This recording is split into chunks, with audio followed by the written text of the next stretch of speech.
Amigo telenauta, o nosso abraço fraternal. Por intermédio da sua TV Diário do Sertão, passamos a apresentar mais uma edição do programa Mensagem de Esperança. O programa Mensagem de Esperança é levado ao ar semanalmente e é de responsabilidade do Departamento de Divulgação Doutrinária do Grupo Espírita Os Sirineus do Caminho. E tem como meta levar até você, amigo telenauta, mensagens de conforto, de paz e de esperança. Convidamos você, estimado telenauta, para refletirmos sobre a mensagem Mãos Limpas, de autoria do Espírito Emmanuel, psicografia do médium Chico Xavier. E Deus, pelas mãos de Paulo, fazia maravilhas extraordinárias. Atos capítulo 19, versículo 11. O Evangelho não nos diz que Paulo de Tarso fazia maravilhas, mas que Deus operava maravilhas extraordinárias por intermédio das mãos dele. O Pai fará sempre o mesmo, utilizando todos os filhos que lhe apresentarem mãos limpas. Muitos espíritos mais convencionalistas que propriamente religiosos encontraram nessa notícia dos Atos uma informação sobre determinados privilégios que teriam sido concedidos ao apóstolo. Antes de tudo, porém, é preciso saber que semelhante concessão não é exclusiva. A maioria dos crentes prefere fixar o Paulo santificado sem apreciar o trabalhador militante. Quanto custou ao apóstolo a limpeza das mãos? Raros indagam relativamente a isso. Recordemos que o amigo da gentilidade fora rabino famoso em Jerusalém. Movimentara-se entre elevados encargos públicos, detivera dominadoras situações. No entanto, para que o Todo-Poderoso lhe utilizasse as mãos, sofreu todas as humilhações e dispôs a todos os sacrifícios pelo bem dos semelhantes. Ensinou o Evangelho sob zombarias e açoites, aflições e pedradas. Apesar de escrever luminosas epístolas, jamais abandonou o tear humilde até a velhice do corpo. Considera as particularidades do assunto e observa que Deus é sempre o mesmo Pai, que a misericórdia divina não se modificou, mas pede mãos limpas para o serviço edificante junto à humanidade. Tal exigência é lógica e necessária, pois o trabalho do Altíssimo deve resplandecer sobre os caminhos humanos. Vamos agora ao nosso editorial, que esta semana diz respeito ao tema Por Amor a Deus, servindo de boa vontade ao Senhor. Paulo, Efésios, capítulo 6, versículo 7. Não importa que o filho problema te arranque lágrimas de aflição, se o abraças na condição da criatura eterna que Deus te deu a encaminhar. Não existe sofrimento na abnegação em favor de pais incompreensivos, se a eles te consagras na certeza de que os encontraste por benfeitores a que Deus te guiou, a fim de que os entendas e auxilies no reajustamento necessário. Não haja dor no sacrifício por alguém no lar ou no grupo social, se temes nesse alguém a presença de uma criatura difícil que Deus colocou em nosso caminho para que lhe sirvamos de apoio.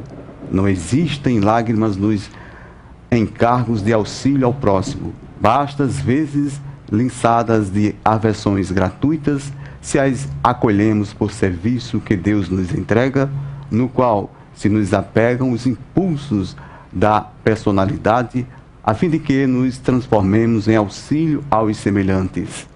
Aceita a responsabilidade em tuas mãos ou as provas que o tempo te trouxe por trabalho que Deus te confia, trabalhando e servindo, compreendendo e auxiliando aos outros por amor a Deus, e mais depressa te desfarás de quaisquer sombras do passado, liquidando débitos e culpas, em serviço de amor a Deus, porque o amor a Deus se te fará luz no coração, fazendo-te viver ao sol do futuro. O programa Mensagem de Esperança, em seu momento musical, apresenta a melodia Além do Arco-Íris, com Luísa Posse. Realidade.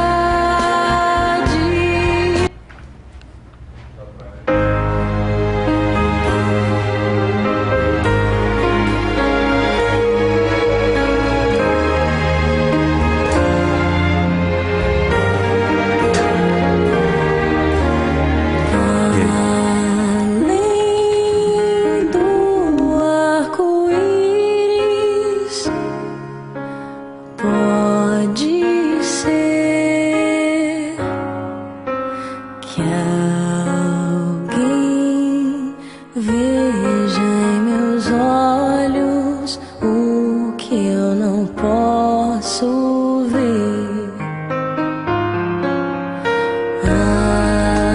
Além do arco-íris, só eu sei que o amor poderá me dar tudo o que eu sonhei. Um dia a estrela vai brilhar e o sonho vai virar realidade.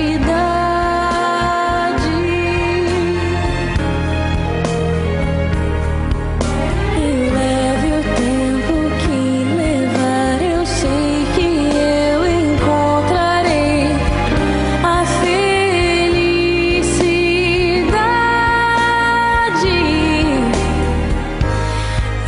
Além do arco-íris, um lugar que eu guardo em segredo e só eu sei chegar.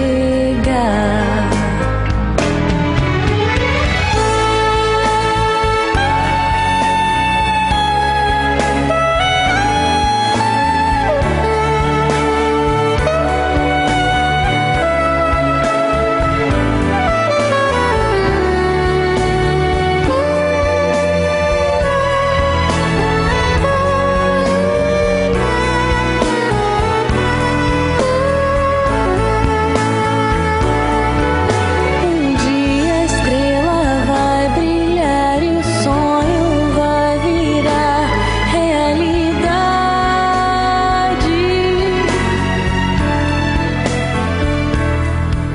E leve o tempo que levar, eu sei que eu encontrarei a felicidade.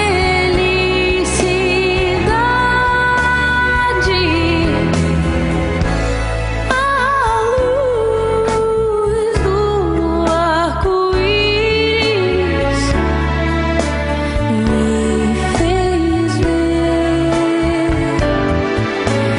que o amor dos meus sonhos tinha que ser você.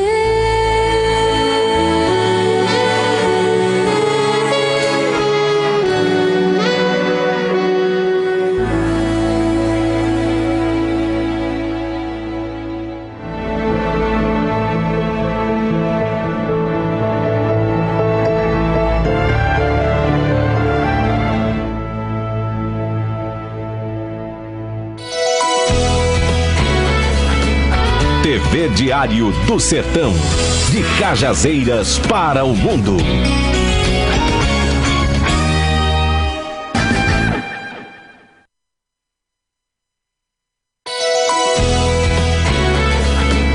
TV Diário do Sertão, de Souza para o mundo.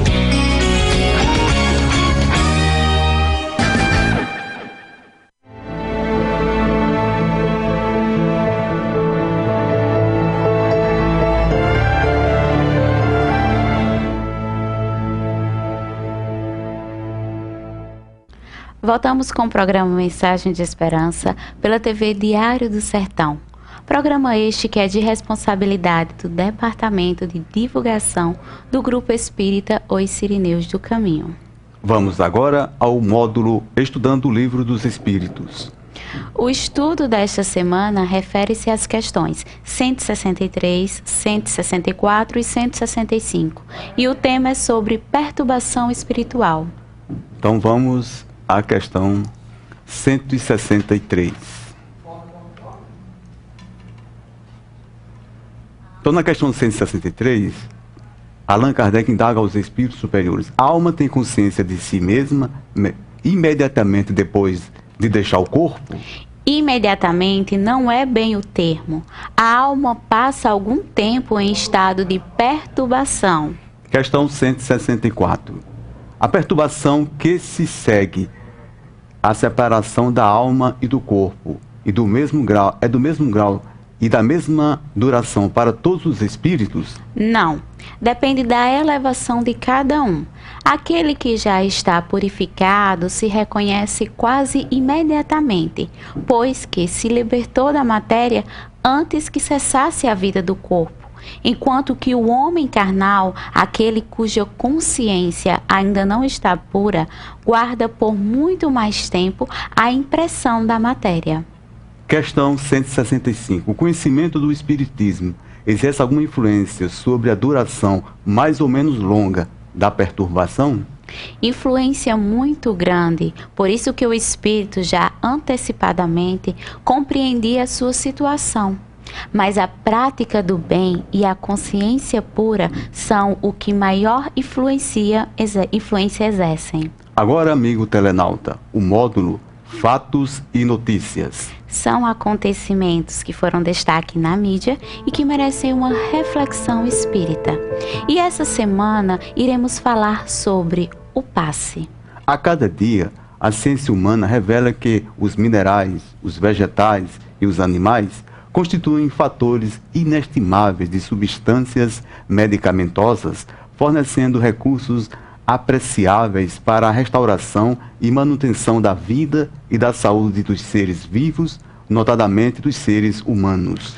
Por isso, a questão fundamental que se apresenta à reflexão e à apreciação é a seguinte: e os seres humanos? Não possuem na sua constituição físico-espiritual recursos naturais que possam também ser aplicados na restauração e manutenção da vida, da saúde e do bem-estar do seu semelhante? Com os avanços da ciência, verificamos cada vez mais que as substâncias do corpo humano vêm sendo empregadas pela medicina por meio da transfusão de sangue e, mais recentemente, pela realização de transplantes de órgãos na bem-sucedida restauração e manutenção da vida e da saúde do homem. Todavia, a história da humanidade atesta que os recursos que os seres humanos possuem em si mesmos vão além daqueles extraídos da sua constituição física, comprovados por resultados irrefutáveis, destacando-se principalmente aqueles realizados por Jesus Cristo e relatos fartamente nos evangelhos, os quais foram popularizados pelo termo milagres. Foram dezenas de curas que beneficiaram cegos, surdos, mudos, leprosos, portadores de deficiências físicas, de perturbações espirituais e outras enfermidades que, se não fosse sua providencial intervenção, por certo teriam alguns permanecido enfermos e até mesmo desencarnado imediatamente. De acordo com os vários relatos bíblicos, Jesus era uma fonte extraordinária de recursos físicos espirituais que lhe permitiam curar por diversas técnicas como uma palavra, um toque ou um simples olhar quando era tocado, mesmo que fossem suas vestes, e principalmente pela imposição das mãos. Uma indagação relevante que se deve fazer é se nós, os seres humanos, ainda imperfeitos, possuímos os recursos para executar obras semelhantes àquelas levadas é feito por Jesus Cristo. Essa resposta, o próprio Jesus, antevendo as nossas enormes dificuldades, nos antecipou, conforme o registro feito pelo evangelista João, no capítulo 14, versículo 12 e 13, nos seguintes termos: Em verdade vos digo, aquele que crê em mim, também fará as obras que eu faço, e fará ainda maiores do que estas, porque vou para junto do meu Pai. E tudo o que perdides ao Pai em meu nome, vô-lo farei, para que o Pai seja glorificado no Filho. O codificador da doutrina espírita Allan Kardec não deixou lacunas sobre esse magno assunto e na questão 556 de O Livro dos Espíritos, indaga aos Espíritos da Verdade: algumas pessoas têm realmente o dom de curar pelo simples contato? Eis a resposta. O poder magnético pode chegar até aí quando os secundados pela pureza dos sentimentos e pelo desejo ardente de fazer o bem, porque então os espíritos bons vêm em seu auxílio. Mas é preciso desconfiar da maneira como as coisas são contadas por pessoas muito crédulas ou muito entusiasmadas, sempre dispostas a ver o maravilhoso nas coisas mais simples e mais naturais. O próprio Allan Kardec, ao final das questões 68 a 70 da obra citada, O Livro dos Espíritos, no capítulo que trata do princípio vital, exara suas sábias e inspiradas considerações, afirmando o que se segue nos últimos 3 parágrafos. A quantidade de fluido vital não é absoluta em todos os seres orgânicos. Varia segundo a espécie e não é constante no momento indivíduo, nem nos demais indivíduos da mesma espécie. Há os que estão, a bem dizer, saturados de fluido vital, enquanto outros o possuem apenas em quantidade suficiente. Daí, para alguns, vida mais ativa, mais tenaz e, de certo modo, superabundante. De acordo com o ensinamento dos Espíritos, o fluido vital é uma substância existente na natureza que, absorvido pelos corpos orgânicos, gera um terceiro elemento que constitui a vida orgânica. Quando o corpo orgânico perde a capacidade de absorver esse fluido vital, a consequência natural é a morte. O passe foi intensamente praticado por Jesus Cristo durante o exercício de sua incomparável missão aqui na Terra. Pela simples imposição de mãos, o que pode entender sem nenhuma dificuldade por meio de uma interpretação meramente literal do registro feito pelo evangelista Mateus, no capítulo 19, versículo 13. Foram-lhe, então, apresentadas algumas criancinhas para que pusesse as mãos sobre elas e orasse por elas. Essa narrativa de Mateus, portanto, descreve com toda a sua pureza, simplicidade, extensão e profundidade o conceito de passe, cuja prática foi abolida pelas religiões cristãs, mas tem boa hora resgatada pela doutrina espírita, por ser um dos principais instrumentos da prática do amor ao próximo, exteriorizando os princípios da compaixão, da misericórdia, da fraternidade, na prática da mais enfeixadas, da prática das mais cristalina caridade. Os encarnados muito têm escrito a respeito do passe, apresentando inúmeras técnicas e movimentos, tornando a essa atividade extremamente complexa, a exigir considerável conhecimento de anatomia e de magnetismo e, sobretudo, capacidade de penetração mental capaz de levar o médium a realizar uma espécie de diagnóstico nos mínimos detalhes das enfermidades da pessoa assistida, até mesmo identificar os órgãos diretamente afetados. O Espírito Emmanuel, mentor espiritual do médium Francisco Cândido Xavier, quando indagado a esse respeito na obra do Consolador, questão 99, elucida o tema como a sua peculiar e magistral simplicidade, ou seja, como deve ser recebido e dado o passe? O passe, ele poderá obedecer à fórmula que forneça maior porcentagem de confiança, não só a quem o dá, como a quem o recebe. Devemos esclarecer, todavia, que o passe é a transmissão de uma força psíquica e espiritual, dispersando qualquer contato físico na sua aplicação. Em segundo lugar, esclarece que o passe se realiza pela transmissão de força psíquica do médium, combinada com as energias provenientes da espiritualidade superior, dispensando em qualquer circunstância o toque físico. O passe é, portanto, uma transfusão de energia fluídica constituída das combinações de substâncias humanas e espirituais, transmissível de um ser humano a outro sobre a extraordinário poder da fé, por meio da prece e a imposição de mãos, com o objetivo de repor e restaurar o fluido vital de quem o recebe, podendo promover até a cura de certas enfermidades, condicionada, porém, aos princípios da justiça, do amor e da bondade de Deus. Vamos agora aos nossos comerciais e voltamos já.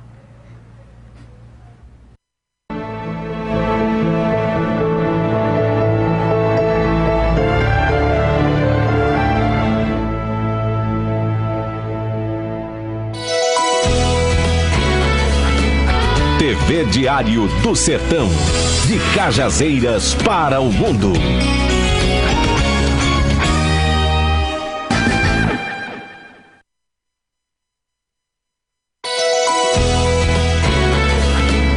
TV Diário do Sertão.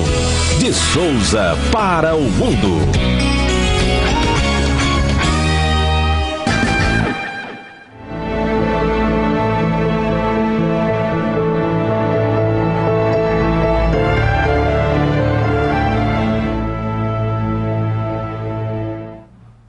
Voltamos com o programa Mensagem de Esperança.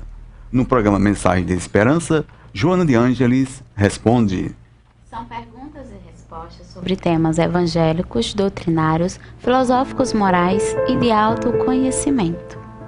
A pergunta desta semana é sobre alienações mentais e processo obsessivo. Então vamos à pergunta. Onde estão sediadas e quais as causas geradoras das alienações mentais e dos processos obsessivos? Questão grave que requisita acurados estudos e contínuo exame, a fim de aurir-se necessário conhecimento, a que diz respeito à problemática das distonias e afecções psíquicas, sejam de causas obsessivas. Em cada processo de alienação mental, há uma causa preponderante com complexidade que escapam ao observador menos vigilante e pouco adestrado em relação à questão dos espíritos. Cada enfermidade mental tem sua etiopatogenia específica, sediada nas intricadas tecelagens do perispírito do paciente, como resultado do comportamento que se permitiu de maneira equivocada. Da neurose simples a complexas manifestações da hidro, da micro e da macrocefalia, do mongolismo, da oligofrenia, passando pelas faixas do retardamento, da demência, da idiota, da esquizofrenia, as causas atuais possuem suas matrizes de anterioridade do caminho percorrido no passado pelo espírito, ora em alienação. Pessoa alguma se evade a responsabilidade sem que se veja de fronta pelos problemas criados à frente.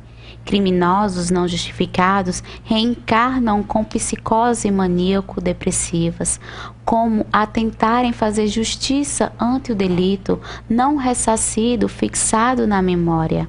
Na gama multiface das alienações mentais, a obsessão igualmente ocupa lugar expressivo. Ódios demoradamente cultivados e decorrentes de erros graves vinculam os que se demoram no além-túmulo aos que se reencarnaram na Terra, produzindo lamentáveis consórcios mentais de consequências imprevisíveis. O Grupo Espírita, os Sirineus do Caminho, tem a seguinte programação voltada para o público em geral: estudo do Evangelho e atendimento fraterno, às segundas e terças-feiras, a partir das 18h30. Reuniões públicas doutrinárias, às quintas-feiras, no horário das 20 horas. Além de fluidoterapia, realizada às sextas-feiras, a partir das 19 horas. O endereço do Grupo Espírita Sirineus do Caminho é Rua José Moreira de Figueiredo, número 309, por detrás do Hospital Regional aqui de Cajazeiras. Vamos agora ao módulo Notícias do Movimento Espírita. Essa semana decorrerá sobre os 33 anos do Sirineus do Caminho. Muito bem, o Grupo Espírita Os Sirineus do Caminho estará completando no próximo dia 30 de agosto 33 anos de fundação. Uma programação especial para este mês de agosto foi elaborada pela diretoria do grupo com o intuito de comemorar essa data de extrema importância para os que dirigem e os que frequentam com assiduidade a casa. A culminância da programação especial acontecerá na próxima quinta-feira, dia 25 de agosto de 2016, às 20 horas, na sede do grupo, quando nós teremos a exibição de um esquete intitulado Antoninho, apresentado pelos Evangelizando da Evangelização Infantil dos Sirineus, seguido de uma peça teatral de nome Viver. O espetáculo Viver, que está incluído no gênero do drama, é de responsabilidade do Grupo de Teatro Renasceu, GTR, que é um órgão vinculado aos Sirineus do Caminho, e trata de temas como o preconceito, a comunicação com os espíritos, a pluralidade da existência, o perdão e o amor. Um outro momento de destaque da programação especial dos 33 anos de fundação do Grupo Espírita Os Sirineus do Caminho foi o lançamento do livro Modos Contemporâneos de Inclusão Escolar, um estudo de caso múltiplo em escolas da Paraíba, de autoria da doutora Marta Helena Buriti, pedagoga, escritora e espírita, ocorrido na reunião pública doutrinária do dia 11 de agosto, às 20 horas. A Marta Helena Buriti, ela é palestrante internacional, proferiu palestra na Universidade de Sorbonne, na Universidade de Paris, na Universidade de Picardie Jules Verne e no Colóquio Internacional de Autismo, a convite do governo francês. Tem um artigo publicado em livro da Universidade de Paris e também livros publicados. Ela é doutora em Ciências Sociais pela Universidade Federal de Campina Grande, com estágio doutoral na Universidade de Paris, é bolsista da CAPES, mestre em Psicologia pela Universidade Federal da Paraíba, é professora da Universidade Federal de Campina Grande, possui licenciatura em formação em Psicologia, tem curso em Psicopatologia da Criança na França e foi professora de autistas também na França. Fez vários estágios em instituições de educação especial também na França, e foi diretora de uma escola inclusiva de autistas e outros nos anos de 90, numa instituição privada que foi a pioneira em João Pessoa. Foi vice-coordenadora do Observatório Nacional de Educação Especial da Paraíba, o FASCAR e CAPES, sendo coordenadora da região de Campina Grande. Atualmente, ela é presidente da Comissão de Apoio a Estudantes com Necessidades Educacionais Especiais da UFCG e líder do grupo de pesquisa do CNPq, Inclusão Escolar, Sociabilidade e Sustentabilidade. Tem experiência na área de psicologia, atuando principalmente nos seguintes temas: educação inclusiva, educação especial, psicopedagogia, autismo, violência escolar e pedagogia institucional. Muito bem, depois desse extenso né, currículo vitae da Marta. Então, antes do lançamento do livro, a Marta Helena proferiu uma palestra em que abordou a temática do seu livro. A discussão contida na sua obra, que é a inclusão escolar de crianças especiais na contemporaneidade, foi fruto da sua tese de doutorado. Concluindo a palestra, a autora do livro, ela autografou alguns exemplares e em seguida prestou uma relevante entrevista para a apresentadora deste programa, Sara Samita Santana Alves, momento em que discorreu sobre a inclusão social, inclusão de crianças especiais na escola, casas espírita e os excluídos, entre outros assuntos. Vamos conferir, então, essa entrevista na íntegra. Após a matéria, daremos continuidade ao programa desta noite, desta feita, com o quadro Vida e Valores, com o orador e escritor espírita Raul Teixeira, que nos presenteia para nossa reflexão o tema sofrimentos voluntários. Antecipamos os nossos agradecimentos pela consideração da sua audiência, caro internauta, e que possamos ter um final de semana em paz e abençoado e uma ótima noite a todos. Boa noite a todos. Então, vamos às perguntas. Os modos contemporâneos de inclusão escolar, um estudo de caso múltiplo em escolas da Paraíba, é o tema da sua tese de doutorado.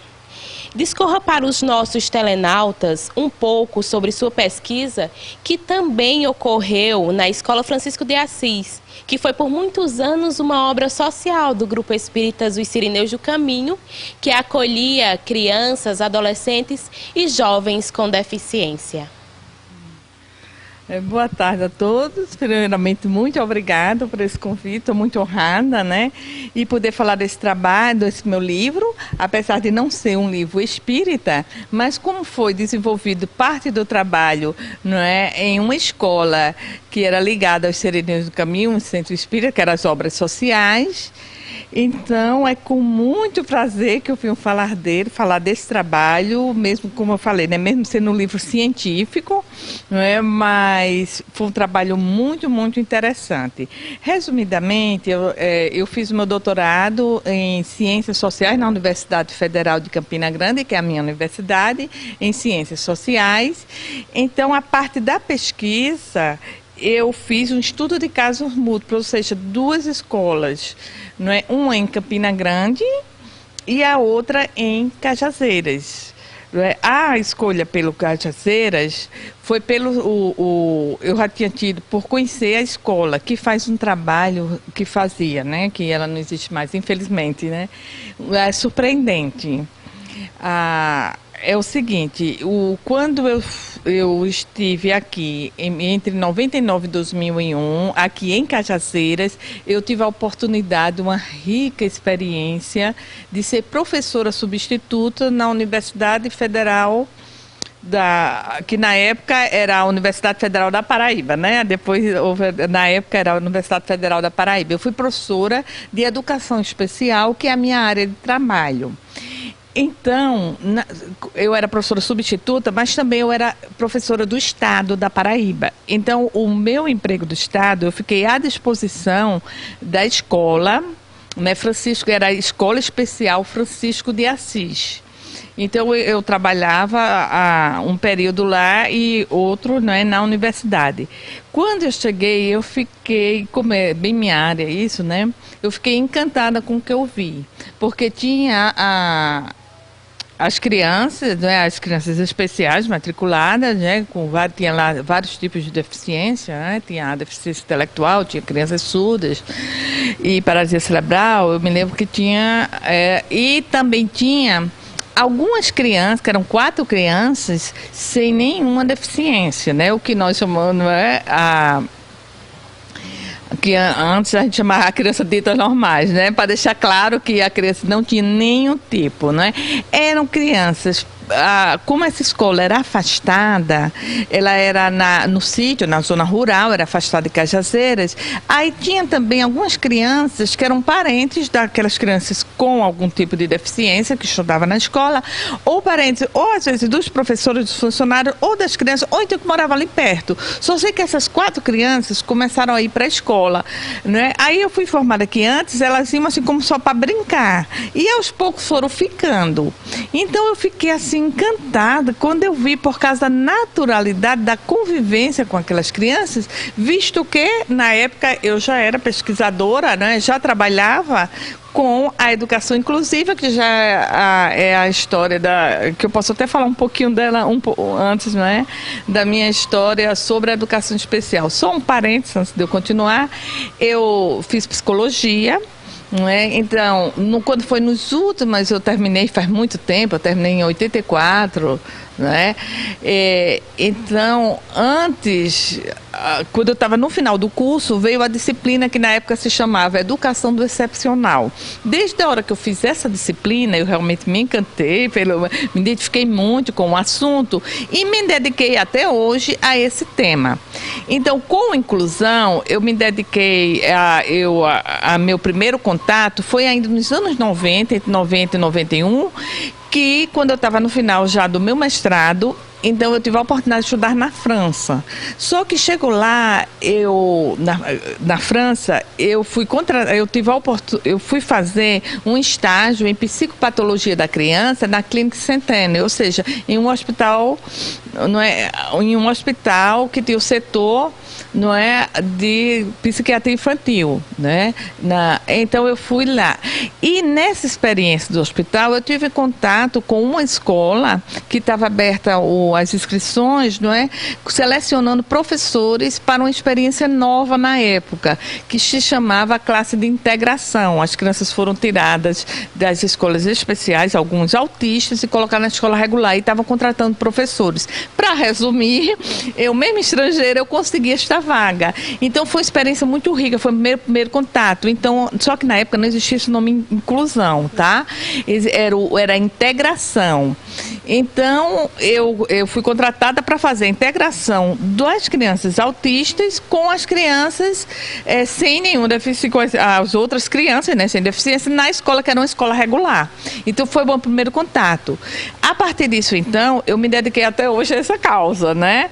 Quando eu retornei para o Brasil, ainda em 92, aí eu abri uma escola, no mesmo estilo, tudo que eu vi na França, eu fiz as adaptações. É o que hoje chamamos escola inclusiva, mas na época também não tinha esse nome, eu chamava que era uma escola de integração, com crianças com e sem deficiências, todas estudaram juntas, sem nenhum problema, durante 6 anos, E depois dessa escola, eu comecei a trabalhar como professora. Foi por isso que eu fui a Cajazeiras, passei no concurso e comecei a dar curso. Na época eu dei muito curso, mini cursos. Ou seja, eu só quero dizer que a inclusão já faz parte da minha vida há muito tempo. Então, quando eu cheguei em Cajazeiras e me deparei com essa experiência, então eu fiquei realmente encantada com o que eu vi. Eu lembro que na época mesmo eu fiz já um trabalho científico e apresentei num congresso internacional em Natal, que estava vendo num seminário de educação inclusiva, eram os primeiros eventos que estava tendo desta área, E eu apresentei, que eu me lembro que eu coloquei o nome, a inclusão inversa, porque era uma escola especial com alunos sem deficiência. Então eu me lembro que esse trabalho foi publicado, no ANAS, era um evento importante, como eu já falei, internacional, e foi o primeiro passo que realmente eu registrei desse trabalho magnífico, que aos olhos, assim, parecia uma coisa bem simples, mas aos olhos de qualquer pesquisador, qualquer pessoa da área, via a preciosidade, vamos dizer assim, apesar de ser um termo científico, Então, passados muitos anos, eu retornei depois de Cajazeiras, eu fiz concurso para a Universidade Federal de Campina Grande, que aí depois ela ficou sendo, em 2002. Eu fiz para o concurso para ser professora de educação especial, ou seja, eu continuei trabalhando com o mesmo tempo e tive a oportunidade depois de entrar no doutorado em Ciências Sociais, como eu já falei, que foi na minha universidade, para trabalhar com a inclusão. Então, quando foi a parte da pesquisa, eu entrei em contato novamente aqui com o Cirineus, para saber como estava. E eu fiquei surpresa, porque a escola da inclusão inversa estava se efetivando, já estava quase meio a meio crianças sem deficiência, e as crianças com deficiência ficaram sendo minoria.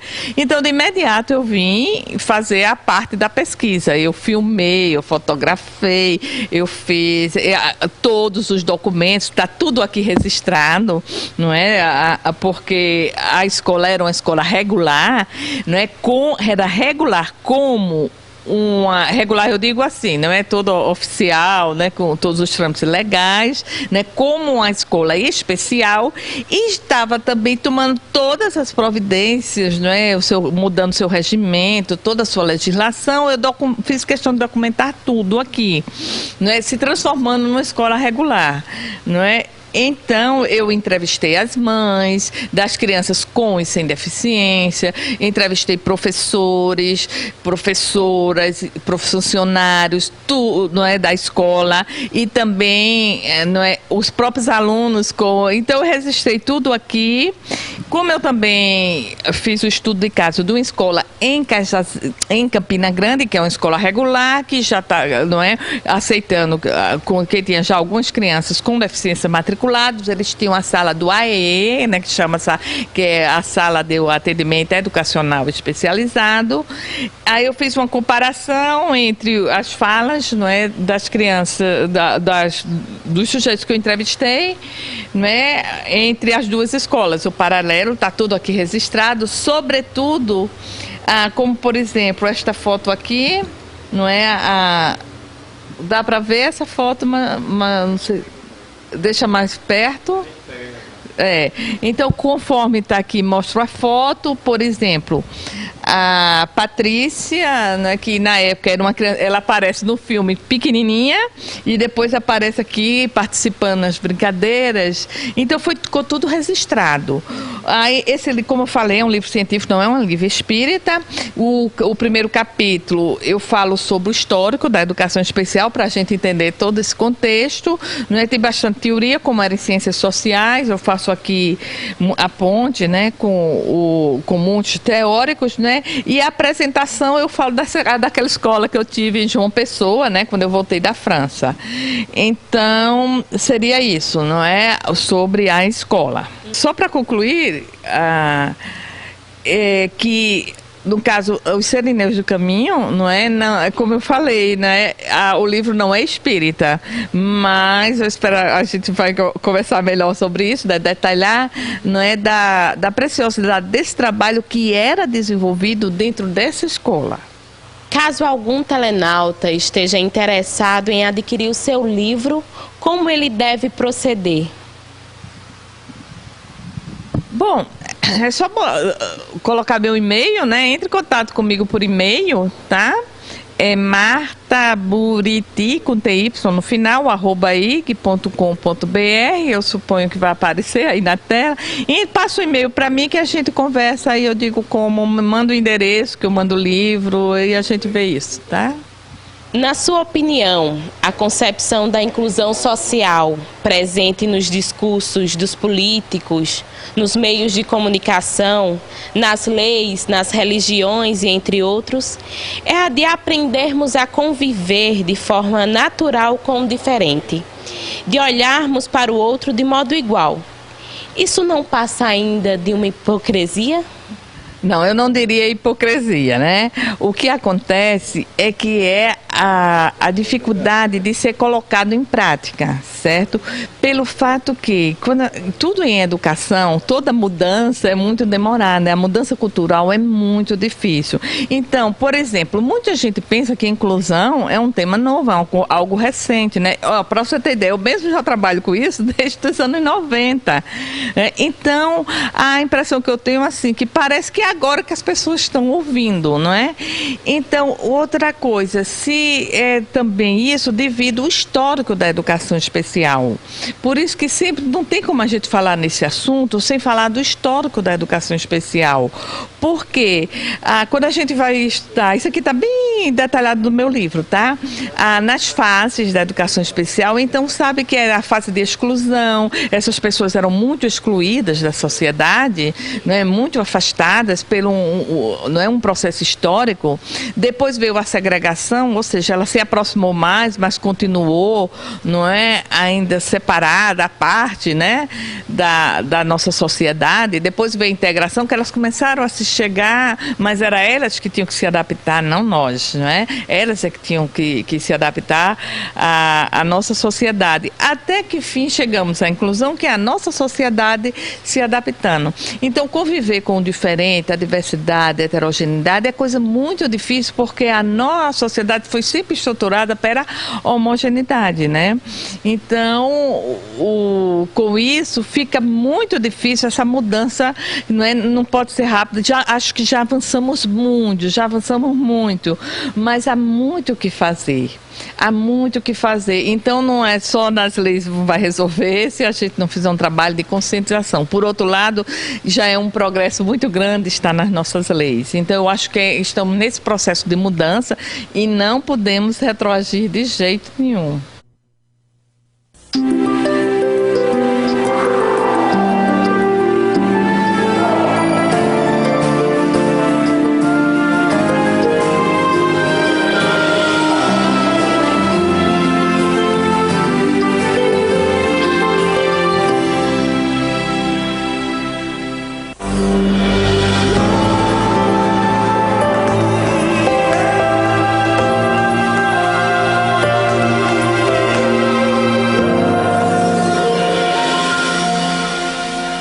Há de fato pessoas muito estranhas neste mundo. Há pessoas que gostam de ser infelizes. Elas fazem de tudo para sofrer. Naturalmente, se nós fôssemos olhar psicologicamente, essas criaturas seriam classificadas algumas como hipocondríacas. Aquelas que têm mania de doença. Elas têm tudo. Se alguém falar que está sentindo uma coisa, elas estão sentindo também. Se alguém disser que teve tal doença, elas tiveram também. E se alguém falar que o grau da sua doença foi maior, o delas foi superior. Hipocondríacas. Hipocondríacas. Deste modo, nós percebemos que há criaturas assim, mas há outras que formalmente gostam de sofrer. Elas vão sempre atrás de alguma situação que as leve a dores, a lágrimas, a frustrações, e afirmam serem conduzidas por uma má estrela. Dizem que têm uma má estrela. Mas elas são de si mesmas pessoas negativas, de autoestima baixa. E porque elas têm uma autoestima baixa, elas trabalham as energias em torno de si para que as coisas ruins que elas querem lhes ocorram. E é desse modo que nós percebemos quanta gente que gosta de sofrer. Sofrimentos voluntários, diríamos.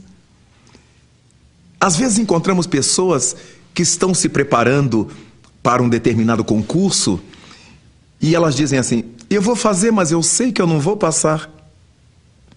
Elas já estabeleceram sobre as energias cósmicas o que é que elas querem. E elas farão de tudo para provar a sua tese. Eu sei que eu não vou passar, eu vou fazer por fazer. E quando sai o resultado em que elas foram reprovadas, elas dizem vitoriosas: não disse que eu não iria passar? Claro que isso é uma doença psicológica. Há outras criaturas, uma moça, por exemplo, que está procurando um namorado, está querendo alguém para se relacionar, aí lhe aparece um rapaz bonito, um Adonis, alguém acima da média, e ela será capaz de dizer: é muita areia para o meu caminhão, eu não mereço. Vejamos, que coisa paranoica. A própria criatura que diz estar buscando uma situação agradável, ela gosta da situação desagradável. E desse modo encontramos muita gente que nas diversas situações da vida, em vários momentos da existência, elas têm para consigo esse autodesamor, ou essa autoestima baixa, ou essa baixa autoestima. E desse modo, como é que ela quer que a sua estrela seja boa, se ela faz de tudo para atrair a má estrela? É deste modo que verificamos quanta gente gosta de sofrer no mundo, como se o sofrimento fizesse com que elas fossem observadas, acalentadas. Há criaturas que gostam de se lamuriar, de chorar as tragédias consigo ou de criar tragédias para si. Elas estão enormes de gordas e dizem que elas não comem nada, até o momento em que a gente as vê comendo. Elas dormem a noite inteira, dormem muito e estão sempre se queixando de insônia. Como se desejassem que alguém se penalizasse delas. São sofrimentos autoimpostos. As criaturas são doentes psicologicamente, espiritualmente desajustadas. Então nós deveremos evitar esse tipo de comportamento para nós, porque de maneira alguma nós vamos sensibilizar as pessoas, vamos conseguir afastar as pessoas do nosso convívio.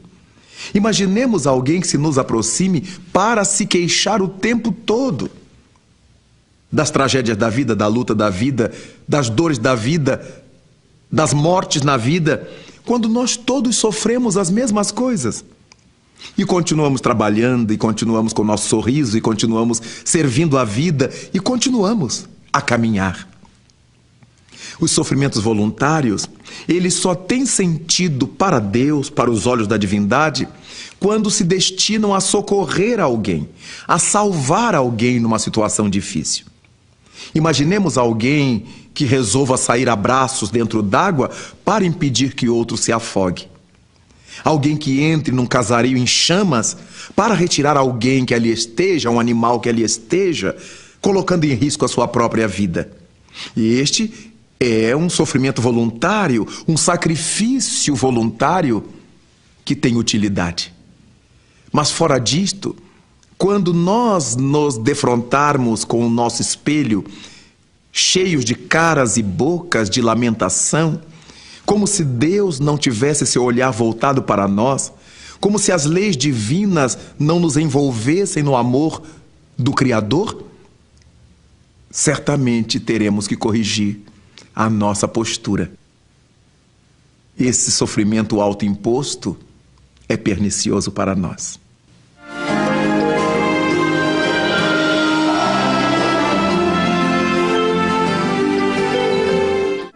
O programa de rádio Momento Espírita traz mensagens de otimismo e esperança.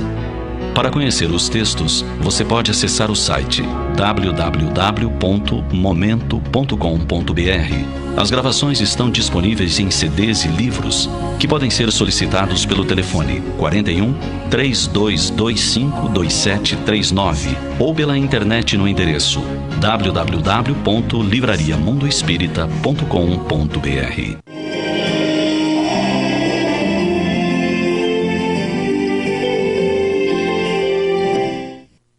Esse tipo de criaturas que se impõem sofrimentos para serem coitadas, elas se depreciam, porque a vida foi feita para que nós pudéssemos nos alegrar, ser felizes.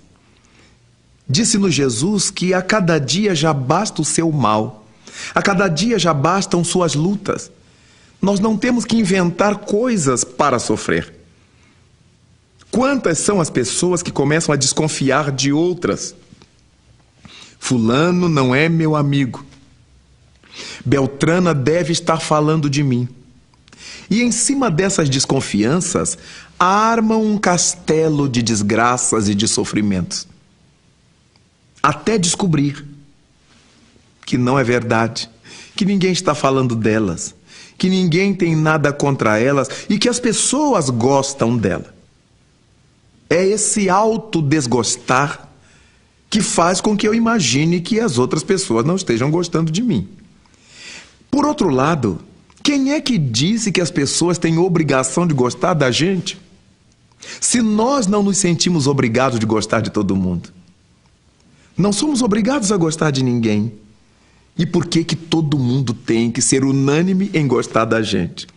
Na medida em que vamos amadurecendo nossa visão de mundo, nossa visão no mundo, vamos entendendo que há espaço para que a gente seja feliz, sem buscar sofrimentos voluntários.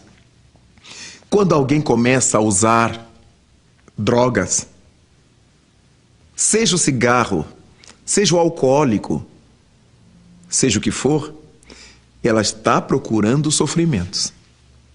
Não são poucas as pessoas que são amputadas, sofrem cirurgias cruéis por causa do tabagismo.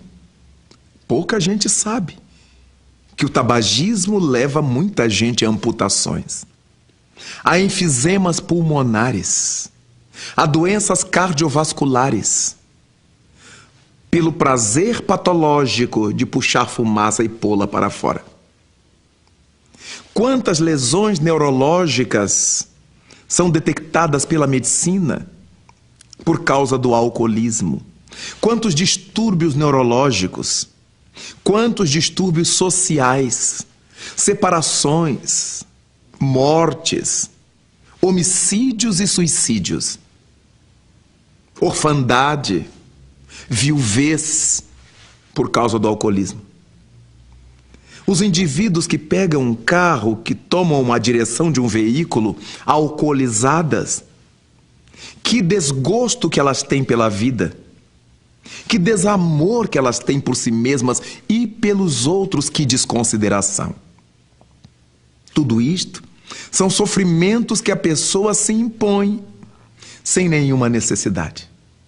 Bastaria um pouco de respeito a si mesmas, bastaria um pouco de auto-amor, de autoestima um pouco mais elevada, para que nós verificássemos a importância de não tomar um veículo, seja qual for, depois de havermos bebido algum alcoólico. Já não seria de boa orientação nos alcoolizarmos e ainda depois disso tomarmos um veículo. Allan Kardec perguntou aos imortais em O Livro dos Espíritos sobre a condição do alcoolizado que cometesse um desatino, se ele teria culpa, já que estava alcoolizado. E os Espíritos respondem ao codificador que tem culpa dupla. Primeira, porque se alcoolizou. Isso é contra as leis da natureza. Depois, porque alcoolizado cometeu o delito. É por isto que não temos que buscar sofrimentos para nós. De repente alguém vai a um banquete, a um jantar, e come além da cota, sabendo que não pode. Conhecendo o funcionamento do seu fígado, do seu estômago, dos seus rins. E no outro dia a criatura está lesionada por causa daquilo que comeu na véspera. Não podia perder a oportunidade de se empanturrar, de comer em excesso, de comer em demasia, mas com que prazer se no dia seguinte estará doente? Essas são as complicações da mente humana, os paradoxos humanos, principalmente na vida daqueles que buscam sofrimentos voluntários. Há aqueles que resolvem fazer jejuns intermináveis. Há aqueles que se tornam anoréxicos e acabam morrendo por inanição. Jovens ou não, preservemos nossas vidas. Deixemos para que a vida nos imponha qualquer tipo de sofrimento que esteja na nossa pauta de necessidades. Quanto ao mais, busquemos o melhor para a vida, amando-nos, amando e sendo felizes.